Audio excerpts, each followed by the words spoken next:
Bismillahirrahmanirrahim. Nama saya Didik Pranata. Saya selaku teknisi elektromedis di RSUD Batang.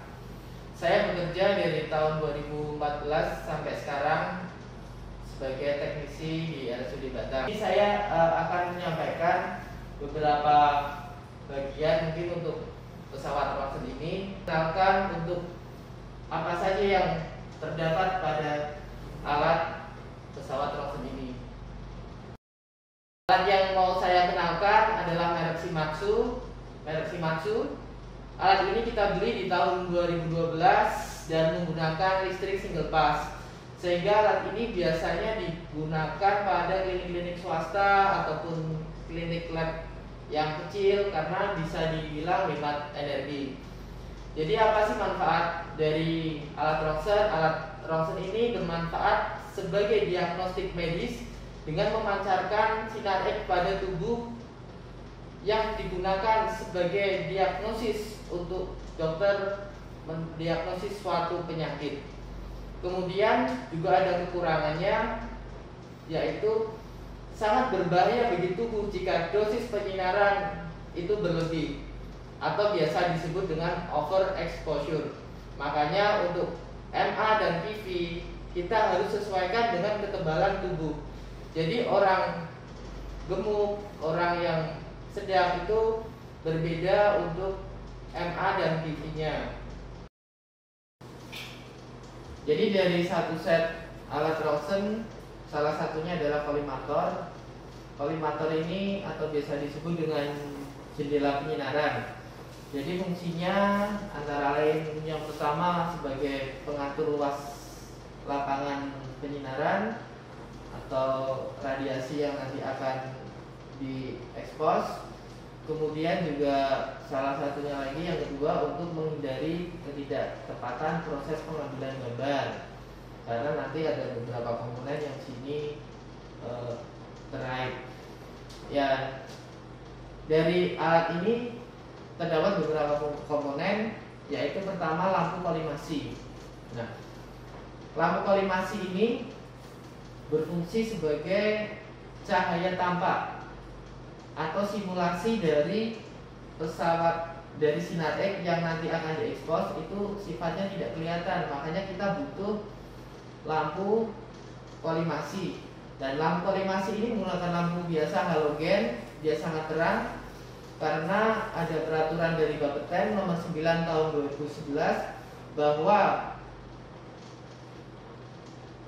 tingkat keterangan atau tingkat dari cahaya tersebut itu minimal adalah 100 lux, dan diukur 100 lux itu jarak dari 100 meter dari fokus. Jadi minimal harus tercapai 100 lux itu. Nah, itu syarat yang pertama. Kemudian komponen yang kedua, plat timbal pembentuk lapangan. Jadi di sini ada 4 buah. Jadi dari sini untuk menutup, kemudian dari depan dan belakang itu sebagai pengatur dari lapangan yang akan disinari. Contohnya kita akan menggunakan fototorak, otomatis ukuran kaset juga besar, maka kita atur luas lapangan penyinaran kita juga harus sesuaikan dengan kebutuhan yang nanti akan kita ekspos. Kemudian misalkan kita foto untuk tangan, nah itu kita juga butuh kaset yang tidak begitu besar, kaset yang kecil, maka luas lapangan penyinaran juga nanti kita akan kurangi. Kemudian ada meteran. Meteran ini adalah biasanya untuk mengukur fokus dari fokus ini ke detektor atau film. Nah, itu ada jaraknya. Kemudian ada tombol kolimasi. Tombol kolimasi ini sebagai ketika kita mau ekspos, nah kita harus mensimulasikan dari cahaya tampak nantinya yang akan kita ekspos itu sesuai dengan cahaya yang tampak sekarang. Kemudian di bagian atasnya sini itu terdapat filter dari sinar X. Kemudian di sini ada dua selektor. Ini juga yang mengatur luas lapangan penyinaran. Di sini. Kalau kita rubah nanti kita akan mengikuti dari untuk kasetnya. Di atasnya lagi ada namanya cup. Cup ini adalah sebagai sumber radiasi atau X-ray yang keluar. Di dalam sini ada bagian-bagiannya, ada cupnya sendiri. Kemudian di kabel di sini, nah ini ada konektor. Di sini adalah konektor negatif atau katoda atau sumber elektron. Kemudian di sini positif atau sebagai anodanya. Kemudian di dalam sini juga terdapat oli. Nah, olinya ini vakum, jadi dia benar-benar terisi penuh oli. Jangan sampai terdapat udara sedikit pun karena sangat membahayakan.